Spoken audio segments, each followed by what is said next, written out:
Une journée plutôt calme aujourd'hui. Je pensais faire un petit direct pour la télévision, mais je vais plutôt vous donner les dernières informations de la journée d'hier.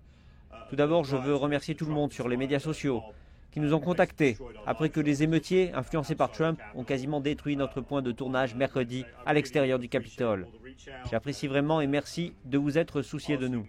On s'en est sortis. Je veux remercier notre fournisseur, Associated Press, et notre caméraman et les autres. Notre équipement a quasiment été intégralement détruit, mais personne n'a été blessé. Mais c'était moins une. Nous pouvions ressentir la haine des émeutiers avant même qu'ils n'envahissent le Capitole. Et comme d'habitude, on nous a qualifiés de désinformation.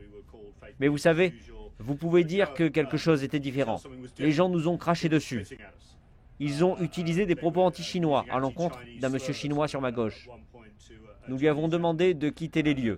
Ça a commencé à empirer. Puis, un groupe de partisans de Trump et d'émeutiers a escaladé la colline après avoir été pris d'une frénésie suite aux propos du président à la Maison-Blanche, juste à l'extérieur.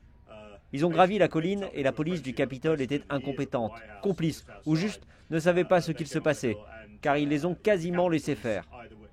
Puis l'envahissement du Capitole a commencé, comme vous avez pu voir sur les photos. Mais à l'extérieur, je peux vous dire que l'atmosphère était horrible. Et on pouvait entendre les gens répéter. Vous m'entendez maintenant? Pouvez-vous voir cela? Est-ce que vous m'entendez maintenant? On avait vraiment le sentiment qu'ils avaient fait quelque chose d'impressionnant, qu'ils faisaient en gros exactement ce qu'on attendait d'eux, à savoir empêcher Joe Biden d'être certifié comme prochain président en le renversant. Il y avait si peu de policiers et les détails sont en train d'être dévoilés quant à savoir pourquoi. Et de toute évidence, la Maison-Blanche avait quelque chose à voir avec le fait que la garde nationale n'était pas là. La police de Washington est arrivée très tard, parce qu'elle n'était pas invitée. La police du Capitole était juste complètement dépassée, comme je l'ai dit, et je déteste dire qu'elle est incompétente, à moins qu'elle ne soit complice, parce qu'elle met littéralement en danger la vie des députés et celle des médias. Et quiconque n'était pas d'accord avec ce mouvement en colère allait avoir des ennuis.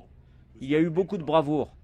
Vous savez, vous voyez des journalistes comme moi devant la caméra et les gens derrière la caméra, les producteurs, les gens qui ont été le plus affectés, car ils ont organisé la logistique. Ils étaient si courageux, car ils devaient protéger leur équipement.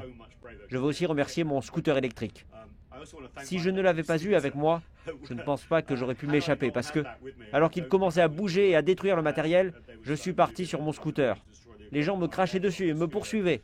Et s'il n'avait pas été complètement chargé, c'est un scooter chinois, pour info. Je pense que j'aurais eu des problèmes. Donc je veux remercier tout le monde. Et donc je suis allé à l'instant à la Maison-Blanche et je suis vraiment en colère en fait. Je vais parler à des responsables. Beaucoup de gens démissionnent. Beaucoup de fonctionnaires ici sont en colère, hors caméra. Mais nous devons travailler avec les gens de la presse.